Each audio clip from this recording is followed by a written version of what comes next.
नमस्कार साथियों। इस लेशन में हम बात करेंगे संविधान सभा के सभापति यानी कि अध्यक्ष और उपसभापति यानी कि उपाध्यक्ष। देखिए, फ्रांस और अन्य दृष्टांतों को ध्यान में रखते हुए संवैधानिक सलाहकार BN राव ने 7 सितंबर 1946 को ये सुझाव दिया कि संविधान सभा के सभी सदस्यों में जो सबसे बूढ़े हैं, जो सबसे ज़्यादा उम्र के हैं, सच्चिदानंद जी सिन्हा, उन्हें संविधान सभा का एक अस्थायी सभापति नियुक्त किया जाना चाहिए और जो परमानेंट है उसका हम बाद में निर्वाचन कर लेंगे। जो डॉक्टर सच्चिदानंद सिन्हा थे, उनको संविधान सभा की पहली बैठक में अस्थायी सभापति पद का बैठने के लिए उनको अनुरोध किया गया और पहली बैठक हुई थी 9 दिसंबर 1946 को। आचार्य JB कृपलानी ने डॉक्टर सच्चिदानंद सिन्हा को संविधान सभा की कार्यवाही में आसन ग्रहण करने का अनुरोध किया। डॉक्टर सिन्हा संविधान सभा की पहली बैठक के अध्यक्ष भी रहे और संविधान सभा में बोलने वाले पहले वक्ता आचार्य JB कृपलानी ही थे और उस समय कृपलानी कांग्रेस के राष्ट्रीय अध्यक्ष भी थे। तो इस पहले अधिवेशन से ये चीज़ पुख्ता हो गई कि जो मेन वक्ता हैं वो है आचार्य कृपलानी और जो इस समय अस्थायी सभापति थे सच्चिदानंद सिन्हा। और संवैधानिक सलाहकार ने इनको सजेस्ट किया था कि आप इन्हें को ही पहले सभापति बनाएं। अब जो तीसरी बैठक है, पहली बैठक 9 दिसंबर को हो गई, दूसरी बैठक 10 दिसंबर को और तीसरी बैठक 11 दिसंबर को। 11 दिसंबर 1946 को संविधान सभा ने डॉक्टर राजेंद्र प्रसाद को संविधान सभा का निर्विरोध सभापति बना दिया और यह सभापति तीसरी बैठक में बने हैं। तो ये याद रखिएगा, दूसरी बैठक में नहीं। दूसरी बैठक में हुआ यह था कि इसका निर्वाचन कैसे करना है और उपसभापति का निर्वाचन कैसे करना है, इसके बारे में कुछ कानून बनाए गए थे और उन पर चर्चाएं हुई थी। डॉक्टर राजेंद्र प्रसाद के नाम से 2 वैध नामांकन पत्र पहले प्रस्तावक थे, JB कृपलानी और वल्लभ भाई पटेल उनके समर्थक थे और एक दूसरा पर्चा भरा गया था श्री हरे कृष्ण मेहताब के द्वारा और उसके समर्थक थे नंद किशोर दास।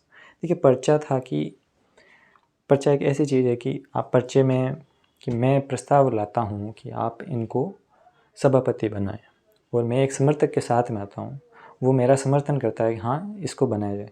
तो 2 पर्चे आए थे राजेंद्र प्रसाद के पॉजिटिव में, टोटल 4 आए थे जिसमें 2 को ही वैध करार दिया गया था। तो आपको 2 वैध याद रखने हैं, पहला JB कृपलानी और दूसरा श्री हरे मेहताब।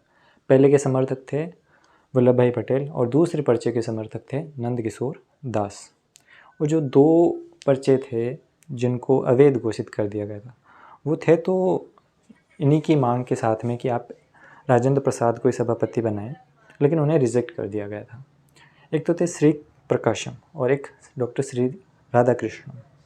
इन दोनों के पर्चों को रद्द कर दिया गया था। इनको याद रखने की आपको ज़रूरत नहीं है।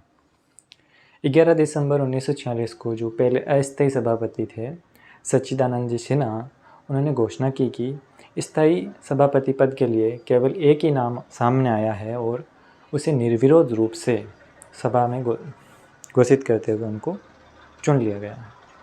और इसी चुने हुए सभापति के साथ में संविधान सभा की सारी कार्य प्रणाली जारी रही और संविधान बनने तक राजेंद्र प्रसाद ही संविधान सभा के अध्यक्ष रहे हैं। अब बात करते हैं संविधान सभा के उपाध्यक्ष के बारे में।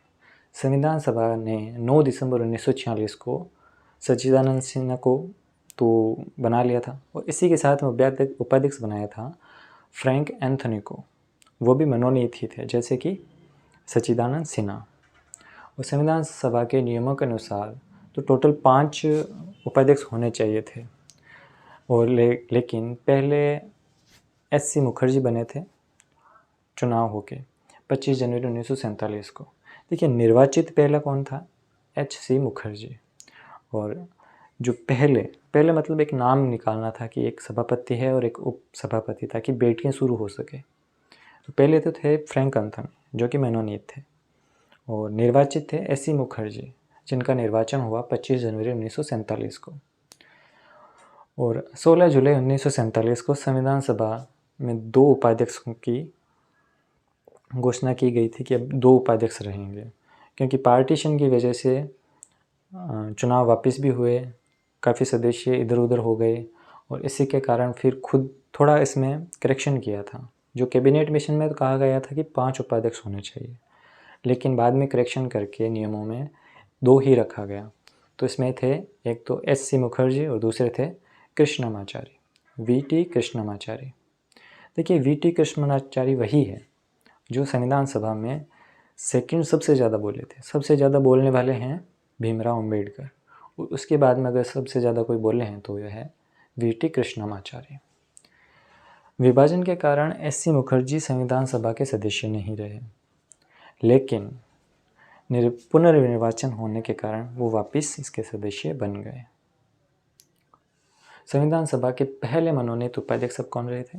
फ्रैंक एंथोनी, 9 दिसंबर 1946 को। और पहले निर्वाचित एस.सी. मुखर्जी 25 जनवरी 1947। और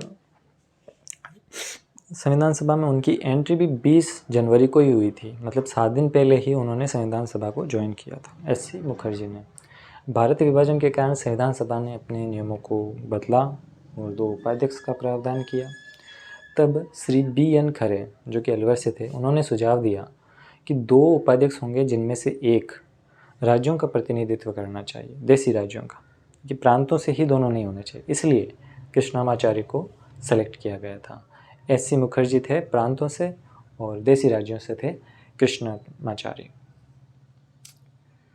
तो एक शॉर्ट वीडियो में हमने समझ लिया है कि अध्यक्ष तो एक ही बने रहे, लेकिन उपाध्यक्ष में ज़्यादा कन्फ्यूजन ना हो तो एक तो है मनोनीत और 2 है आपके निर्वाचित। तो हम अगले वाले वीडियो में डिस्कस करेंगे संविधान सभा की कार्यप्रणाली के बारे में। धन्यवाद।